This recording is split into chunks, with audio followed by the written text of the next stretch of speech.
writing down. And you'll have more opportunities to hone these. These are not expected to be polished treatises in the 5 minutes allotted.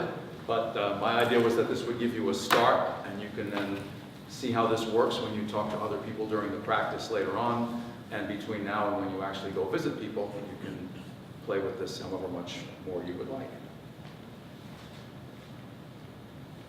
So I wanted to talk a little bit about capital campaigns, since those are unusual occurrences in congregations, and it's useful for you as stewards to have a little bit of background on how they work and what makes them successful.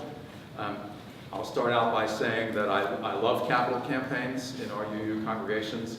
I find that they're really inspiring, and that when all the stars are aligned properly, they work incredibly well, and people magically find the money that it takes to be successful, and churches do big building projects. And to be honest, this was a bit of a surprise to me when I started work as a stewardship consultant, which was 11 years ago. I really had experience with only one capital campaign when I was a member a long, long time ago. So I've been quite pleasantly surprised to see how responsive Unitarian Universalists are for capital campaigns. And what I've come to see is that people really do see these as opportunities. They see these as positive opportunities to invest in our faith, to invest in our congregations, to invest in the future, as many of you talked about, to invest in the youth. And it's different from anything else really that we get to do with our money. It's different from pledging for the annual drive. It's different for other money that we give away. It's really kind of a special thing, and I think it makes people feel proud and honored to be a part of it. So I'm hoping that you will be able to bring a really positive, upbeat attitude towards capital campaigns. I know they can feel a little scary, a little bit like jumping off a cliff, a little bit of a leap of faith required. But if you can take the leap of faith and buy into the idea that people will be responsive and people will be eager to support this however they can, and that means some people will be able to support it at very high levels and some people at lower levels. If we can get as close to 100% participation as possible, that will be one of the key ingredients to success. So that's the first thing I think to learn, is that capital campaigns are a really positive thing. Congregations don't usually do them very often. I think of them as kind of a once-a-generation opportunity. Your last one was, almost 15 years ago now, your last major capital campaign, right when you moved here. So it's been quite a long time. Most of your members don't remember it or haven't been here. It's a chance that people see to make a real substantial difference. I find there have been a lot of capital campaigns over the last 2 or 3 years. The election, the 2016 election, was a big inspiration for Unitarian Universalism in general. We've seen an uptick in membership. Really, for the first time in decades, our adult membership has been growing, not just here, but throughout the denomination. And that's unusual for compared to other mainline denominations. We're growing, and people recognize how important it is to have strong UU congregations going forward. So there's a lot of motivation to support this. And then people are really excited here. Everybody that I met, the energy level is really high. People really you're really invested in your programs and your staff. You have wonderful ministers, wonderful music program, an incredible social justice program, a real strong presence in the New London community. So that's a big motivator as well. I find that the campaign itself is as much about community building as it is about building. People, at the end of a campaign, people feel really proud to have done it. I'm sure you did when you bought this place and fixed it up from the rubble that it was. There's nothing quite like the feeling of being able to do that. A couple things you want to know is that any contributions to the campaign have to be in addition to people's annual giving. Sometimes people, don't take for granted that people have thought this through in any great detail. Sometimes people might think, well, I can reduce my annual by a little bit and thereby contribute more to the capital. That's not going to work. We really have to keep the annual up, and everything people give to this has to be in addition. And I'll talk to you a little bit later about where people might find the money and how this works. But one thing that's important, and again, don't take this for granted, the capital campaign contributions are payable through the end of June 2022. So we say that it's a 3-year campaign, but it's really 4 calendar years because it's going to be 3 church fiscal years. Does that make sense? It's useful for you to get that, because that gives you quite a long time really to find the money and to plan how it works in terms of tax years and calendar years and the like. So as I said, combined campaigns, which is what most congregations do these days, you're going to be asking people for both a capital campaign pledge and an annual pledge. You really have to emphasize the annual. I'm going to suggest you ask for the annual first, so that that emphasizes that. So what makes, I've already talked about most of this, I think, support for, these are factors that I've seen that lead to success.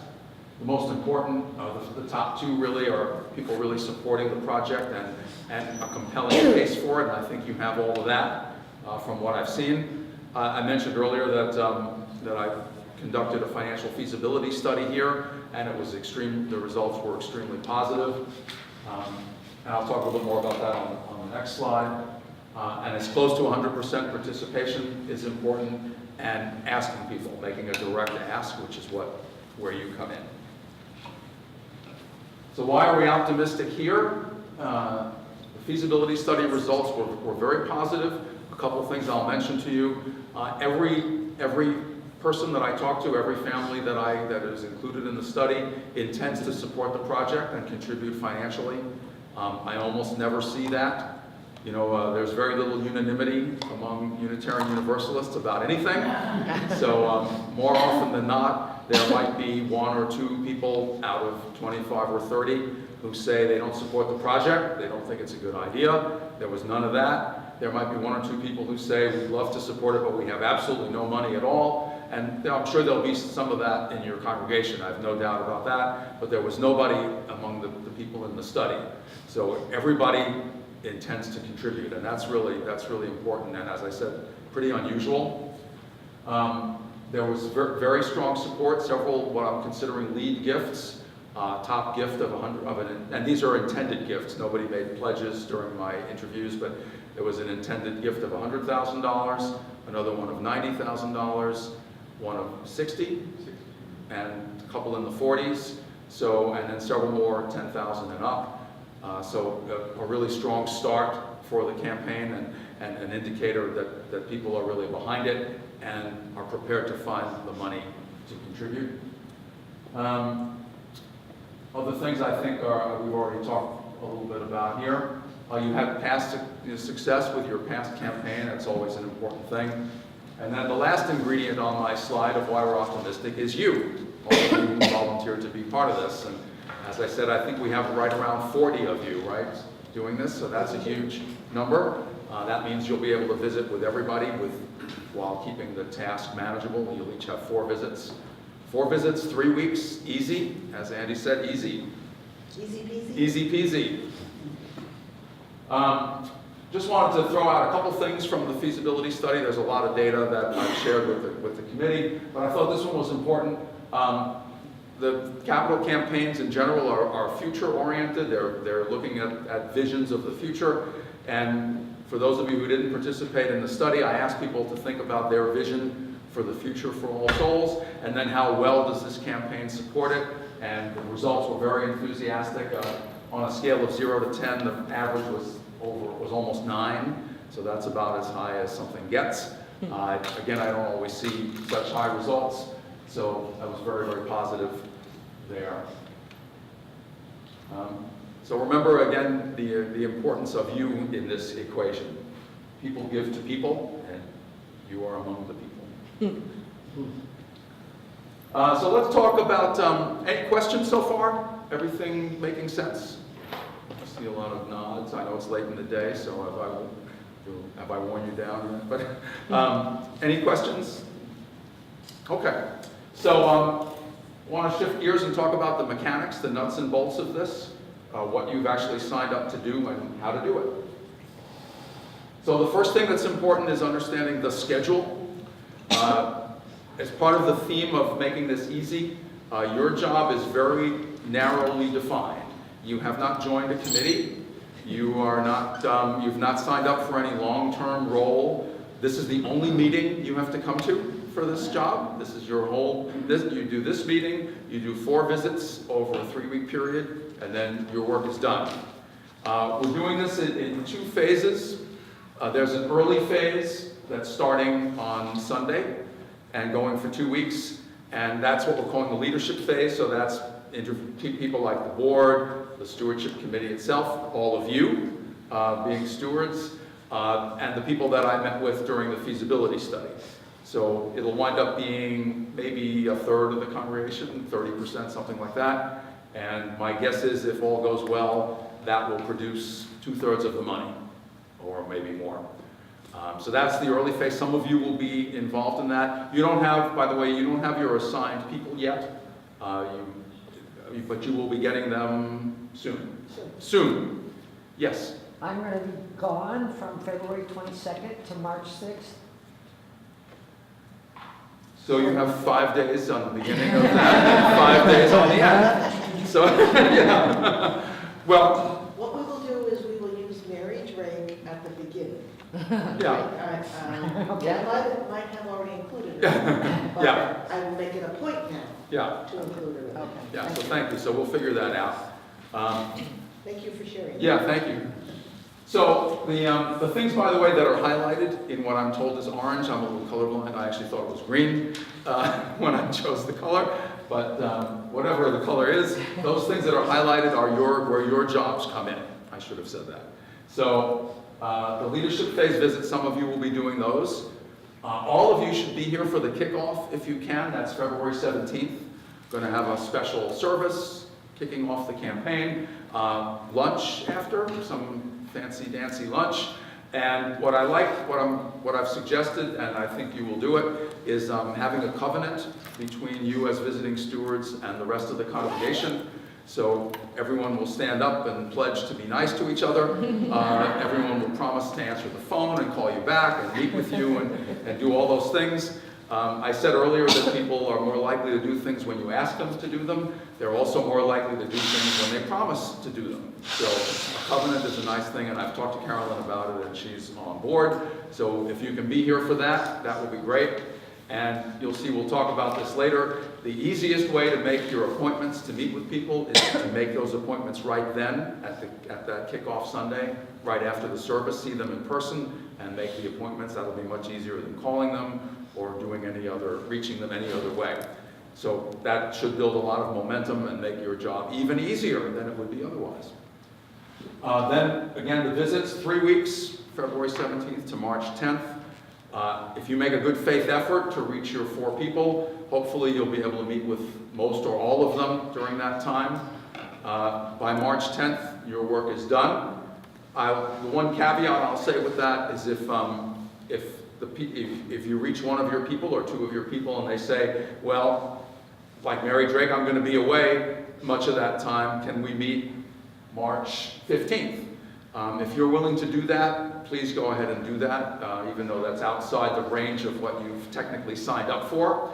But you're not responsible for chasing people down after the March 10th.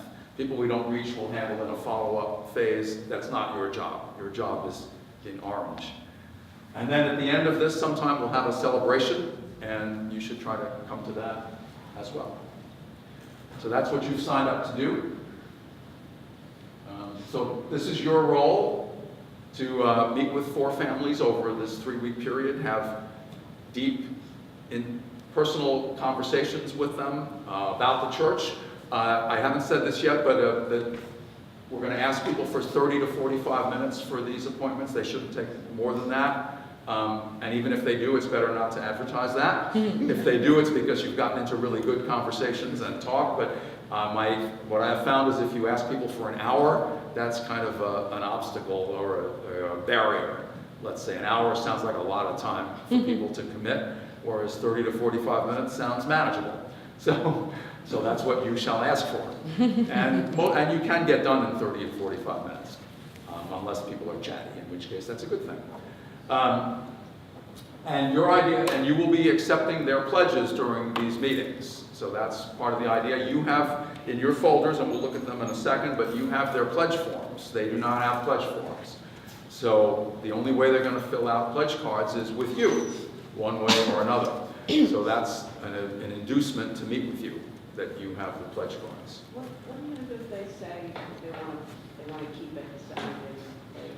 Excuse me? Oh, if they want to keep the pledge card and decide later? Right. Yeah, so what I suggest with that is that there's a couple of different options. So I was going to talk about this later, but I'll answer the question now. It's easier. At some point, so most of the conversation is not about money. Most of the conversation is sharing your story, sharing your passion, sharing your internalized case for giving, talking and getting into a really good conversation. At some point, you'll ask them if they're ready to make their pledges, first for the annual and then for the capital. Sometimes people might say to you, and you're going to prepare them in advance. When you make the appointment, you're going to tell them that part of the deal is making their pledge. There's no stealth visits here, no surprises. You want this all out front. So they're going to know in advance to think about it. And most of the time, they'll know what they're going to pledge. But you being such effective visiting stewards, sometimes someone might say to you, well, we had an idea in mind of how much we were going to give, but now that we've talked with you, we really want to rethink things, and we're going to call our financial advisor, and we got to up the ante here. So you don't want to say no to that, because that would be a mistake. You don't want to say, no, I'm sorry, you got to pledge now, and whatever you decided before is good enough. You don't want to do that. You want to encourage that. So how do you want to handle that? There's a couple things you can do. The simplest thing is to say, well, I'm supposed to turn in these pledge forms rather than letting them get out. So how about if we do this? You think on this, if you need a couple days, how about if we meet at church this coming Sunday and you can fill out the form. We don't have to have another conversation, but you can fill out the form and hand it back to me and I can turn it in. I think most people will agree to that. If they don't, again, you're going to use your judgment. If people say, well, we really would like the form so we can review it with our financial planner or whatever, if you feel you really don't want to let the forms get out, because most of the time they're going to be hard to get back. But if you do let it out, what I would say is, I'll leave you the form, but let's make an appointment to meet on Sunday after church, and you can sign it and hand it back to me, because I'm the one that's supposed to turn them in. And many people will agree to that, I think, too. The other thing, by the way, when people say to me, we want to think a little bit about this, often just a few minutes is enough time to think about it. And this may sound glib, but if somebody says, we really want to rethink this now that we've had this conversation, my first response is, well, is 10 minutes enough time? It sounds flip, but I'd say about half the time, 10 minutes is enough time. And then you can say, well, I'll walk around the block, or I'll go get another cup of coffee, depending on where you are, and give them 10 minutes to talk among themselves if it's a family or a couple. If they need more time, then you can work on some other things. So that's the long answer to that.